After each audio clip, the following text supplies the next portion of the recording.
Hello, everybody. I'm Suzanne Watley. This year, we have been celebrating the 100th anniversary of the constitutional amendment that gave American women the right to vote. But the movement started many years before the subject of our conversation, Carrie Chapman Catt. She was born in 1859, and she became a key figure in the women's suffrage movement and went on to found the League of Women Voters.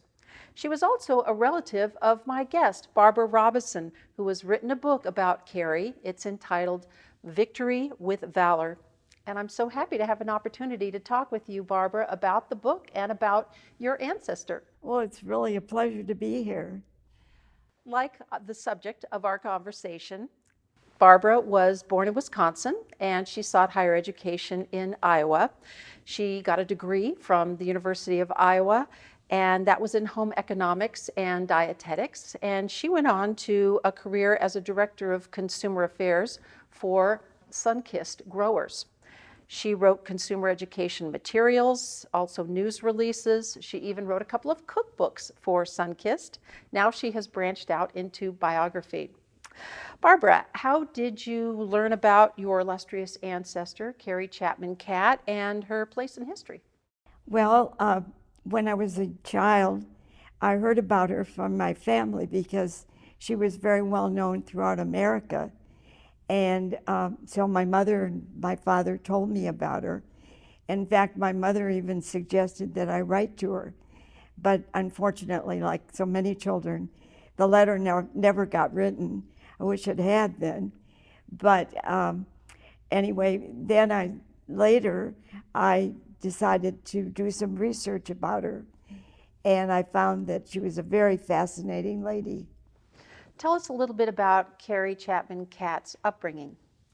As a 13-year-old, she grew up as an Iowa farm girl, and rather unusual, but she was very interested in the 1872 election, the presidential election. And she went to hear Horace Greeley with her father and was so excited about going to see her mother and father vote. And she couldn't believe it when she couldn't vote, found out her mother couldn't vote. And she was just devastated. And she vowed that she would do something about that and that women would be able to vote. Carrie was also determined to get higher education at a time when that was not a common path for women. Yes, her father believed that he did not believe in advanced education for women. He believed that his daughter should find a nice Iowa farm boy and settle down and have children. And that wasn't her idea at all. And so she decided that she would go to college, and she graduated from Iowa State Agricultural College. And she was the only woman in 18 graduates. And she learned from that. She was very active in debate, and she learned parliamentary procedure and things of that nature, which she used obviously when she moved on. Sadly, though, her years right out of college were marked by tragedy. Tell us about that. She was a teacher. She taught school, and she met Leo Chapman, who came to town and was the editor of the newspaper, and fell in love. And they were married, but they were only married for a year, and he died of typhoid fever. So she, right after that, made a commitment that that was what she was going to do, was work on getting women the right to vote. Oh, how sad. What was her relationship with some of the early figures in the women's suffrage movement? She met Susan B. Anthony, who of course everyone knew, and who was the head of the suffrage organization. And she worked with her and she traveled with her, and they were very good friends, and they respected each other. And it was nice that both of them had a good sense of humor. So that helped a lot. on their, especially in their travels. And but they were different in the fact that Elizabeth Cady Stanton and Susan B. Anthony were active suffragists in 1848, and Carrie wasn't even born. So obviously she was a different generation, and she had different ideas about how they might get that vote. She did learn a lot from Miss Anthony, and particularly she, in regard to race relations, because Miss Anthony was very much interested in the black people and the fact that she wanted them to have more rights and be more accepted in society. Tell us, among her younger contemporaries, who did she interact with? One of the particular young people was Alice Paul, and Alice was an American who went to England. And in England, the suffragettes, which was actually a press name for the more militaristic suffragists, were very active, and Alice became a member of that group. She came back to America, and she wanted to bring back to the United States the militaristic ideas she'd learned in England. And she was the head of a big parade in Washington, D.C. in 1913. And it was going very well. All the women were dressed in white, and it was doing well. But most of the people on the sidelines along the streets were men who were attending Wilson's inauguration the next day. So they'd been drinking and carousing quite a bit, and so they really threw things. They grabbed the women, they tore down the flags, and anyway, over 200 people were injured, and it became really chaotic. And so they had to call in the National Guard. And then Alice Paul also was picketing the White House, and particularly people of the Democratic Party that she blamed. And she actually went to jail and was force-fed, which was a horrible punishment. How did her methods differ from those of Carrie Chapman Catt? She believed in that it was all right to throw bricks and break windows and actually destroy property, set fires, that kind of thing. And picketing, of course, was one of the big things they did.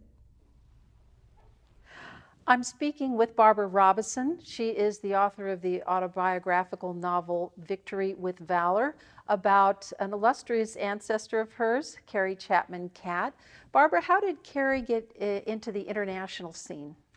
Well, she was asked to help with the women's section in the Chicago World's Fair. And of course, people came from other countries. So she met some very interesting women who were suffragists in European countries, particularly. And so she decided to invite some of them to come to a meeting of the American suffrage group in Washington. And 4 women came, or 4 countries were represented. And it grew after they decided to have an organization. It grew to 35 countries that were meeting, and they met in Europe. And Carrie learned a great deal from them and from her experiences in Europe. And she had an opportunity to meet the Queen of Denmark and the King of Norway.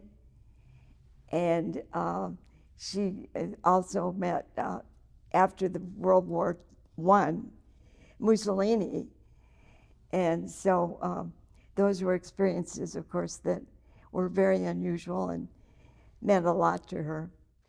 She was traveling as a private citizen, but was she seen overseas as a representative of the American women's suffrage movement? Yes, And then she met Alida Jacobs, who was the first woman doctor in the Netherlands. And they went around the world for a year and a half in 1911 and 12, and meeting with women and setting up suffrage groups throughout the different areas.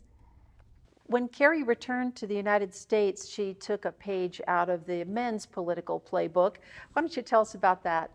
Yes, she developed a winning plan, she called. And one of the things that she realized is that the notorious Tammany Hall in New York was so famous, and so she studied it very carefully, and they were very much involved with the grassroots activities, and that's what she adopted, and she got it going throughout America. And many people say that they felt that that was one of the things that was the key to them getting the right to vote. And in times like these, we pretty much take for granted the fact that women are just as capable as men of casting a vote. But talk about some of the arguments that were made against, at the time, allowing women to vote in the United States. Well, I think probably the main reason that women didn't want the vote, was the fact that neither their husbands nor many of the heads of the churches that they went to really wanted women to have the right to vote. Also, they were concerned because they felt it was very anti-feminist and that they would lose their femininity. And so that was another thing. And they felt that they should have the household to run, the children to take care of and be responsible for, their church activities, and that was enough. Men should take the responsibility for politics. So it wasn't just men who were opposed to it. Other women were also opposed to the idea of being imbued with the ability to decide their political leaders. Oh, yes, yes. And that was something that Carrie just could not imagine. You just thinking about all the things she did, and her activities, she couldn't believe there would be women who wouldn't want the right to vote. Well, women did not have the level of education at that time that we do today. So that is one reason why I think it's a little bit difficult for us to wrap our mind around that kind of opposition at the time. Why did you decide to write a book about your ancestor, Carrie Chapman Catt, Barbara? Well, I did some research, quite a bit of research, and I just found that the more I did, the more interesting I found her. And I thought, gee, this would make a good story for people to read and hear about this fascinating lady. And you decided to novelize the material that you collected in your research. Yes, because there were a lot of interesting people that she knew during her life, and it just gave me a chance to do some more work than just writing a nonfiction. And how did you craft the second marriage that Carrie had? How did you shape it in your novel? She married George Catt, and he was very supportive of her, but they had problems, as many young couples today do, where a career and a marriage it doesn't have to be the woman, it could be the man, but it is hard sometimes to balance those two. And she found it very difficult, her commitment to suffrage and her commitment to her marriage. And was the marriage a happy one? Yes, it was. But unfortunately, he died at the age of 45. So she went on for a long life after he was gone. And Mr. Catt was fairly well to do. Yes, he was. And did that give her resources that she might not have Yes, otherwise had? because he supported her. And so when they'd run out of money, like she and Susan B. Anthony would be taking a trip, and they'd get like, Susan B. Anthony would get maybe $10 for a speech. And so he would send money to supplement that. So, and also he came up with ways to help encourage their membership and that kind of thing. And where did the title Victory with Valor come from? What inspired that? I think the fact that how many years it took them to get the right to vote, and yet they tried to be, I thought, did it in a very valorous way. And congratulations for having the book coming out here in the 100th year of the celebration of women's suffrage. Where is the book available? It should be available very shortly on Amazon. It's being printed by Amazon Company. And then we will also be doing some different things, letting people know about it. And an ebook will be available shortly after the regular edition is available. Was there anything that particularly surprised you during your research that you found out about Carrie or other figures in the women's suffrage movement? Well, I think one of the things is that I had no idea how long it took for them. It's generations and thousands of American women that contributed to us getting the vote.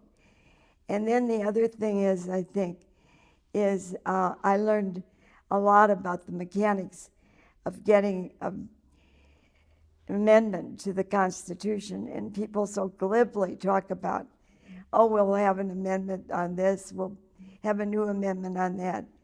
They have no idea all of the complications that are involved. What is involved? Well, you need to get almost all of the states to actually approve the amendment after the Senate and the House have approved it. It's not just an amendment then. It has to be ratified. And that's where, so many states, that's where the problems really arise. And I understand that the congressional vote on this came down to 1. Yes. Tell us about that. Carrie was in Tennessee, and it was the state of Tennessee. And if they hadn't gotten that one vote, they would have had to start all over again because it would be a new administration.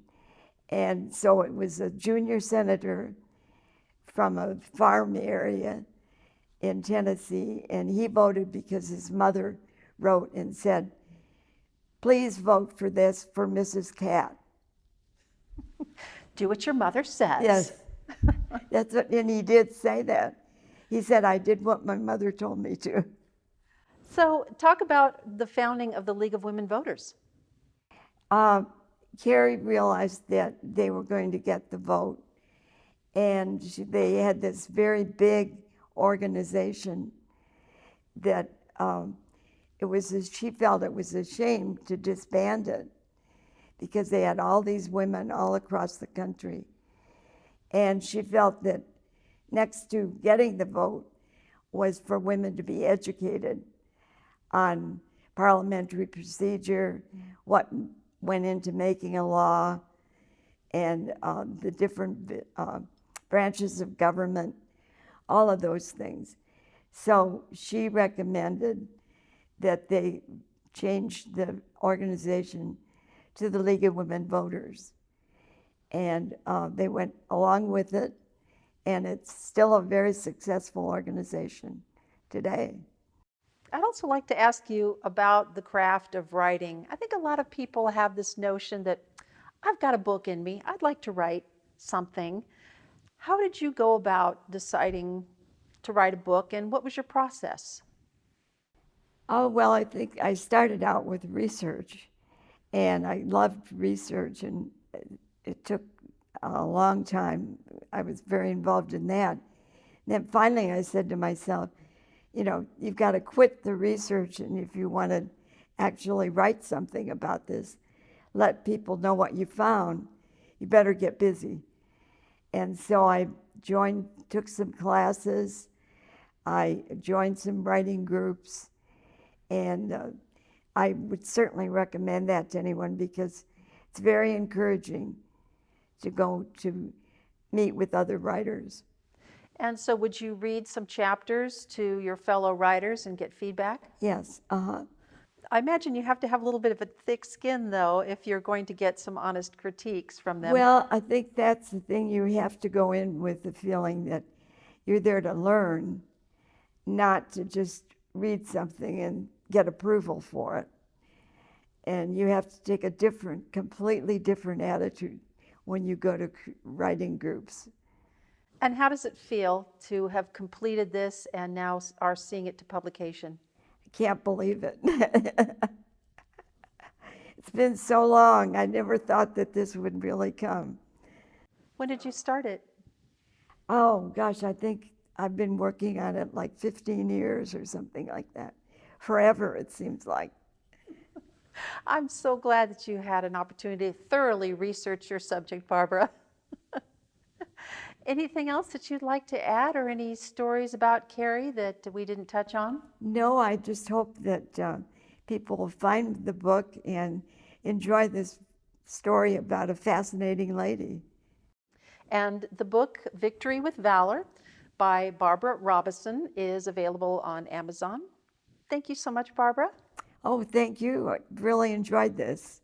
I've been speaking with Barbara Robison, talking about a distinguished member of her family tree, Carrie Chapman Catt, who lived from 1859 to 1947, and she was the founder of the League of Women Voters.